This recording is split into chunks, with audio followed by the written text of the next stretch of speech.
Children have been very severely impacted by COVID-19, not because of the virus itself, but primarily because of a number of measures that have been taken to curb transmission. And one of these measures has been school closures.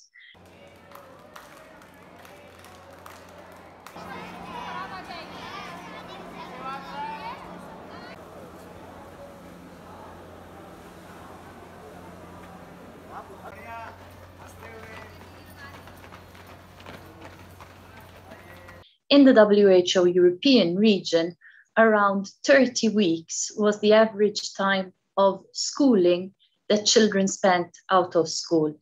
And children have been affected significantly, both in terms of their educational attainment and progress, particularly, for example, younger children who have been delayed in their reading and literacy progress, but also older children too, because it's not only their educational attainment that has been impacted, but also their socialization with peers.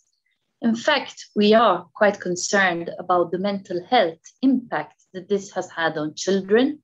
And two of the advisory groups that we have set up since the beginning of the year in our region are on mental health and on schooling, respectively. Tako je, kada smo u školi i kada smo sa učiteljicom, vi ste čuli da se nekom starijem kaže vi, da kada želite nekog da pozdravite ko je stariji od vas, nemojte ništa da brinete.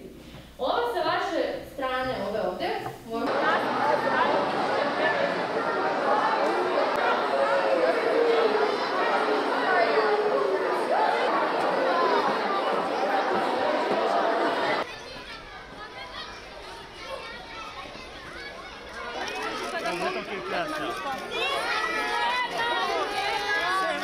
This year, however, is different. Why? Because we have vaccines, we have vaccination. Many countries across the region, teachers have been vaccinated. In those countries where teachers have not yet been vaccinated, of course, we encourage that teachers are considered as an important group to receive vaccinations. Furthermore, we know that vulnerable children over the age of 12 should also be prioritized and for the vaccination. And in this way, they would be able to return to school more safely.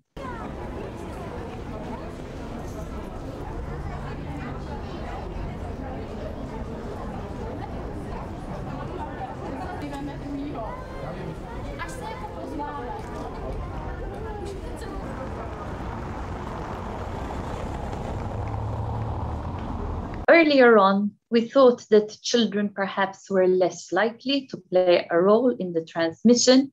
However, with the Delta, which is a more infectious strain, we do know, yes, that children, like anyone else, can play a role in the transmission of the disease.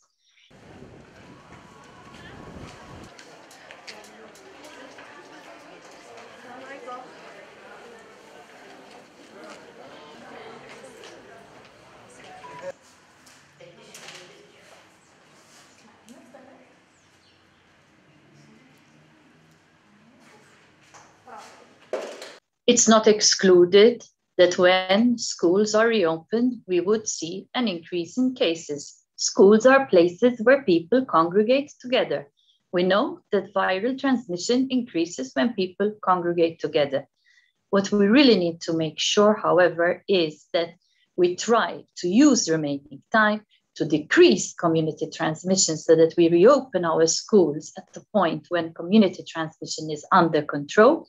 And we do everything possible to keep the number of cases down, investigate any potential outbreaks immediately and incisively, and take targeted and focused actions early on.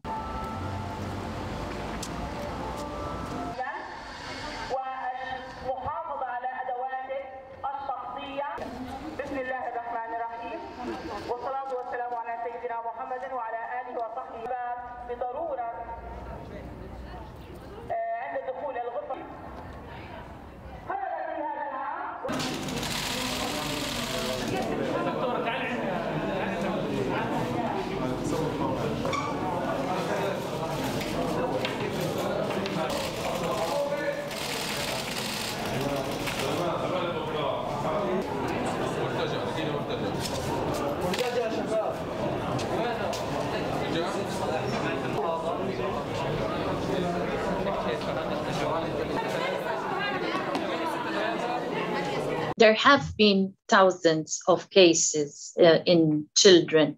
However, when it comes to serious disease, here it's really still a very small minority. And the good news here now is that at least for children aged 12 and over, we can protect them using the vaccine. So although children are at risk of getting the virus, still they are at far lower risk of having severe disease.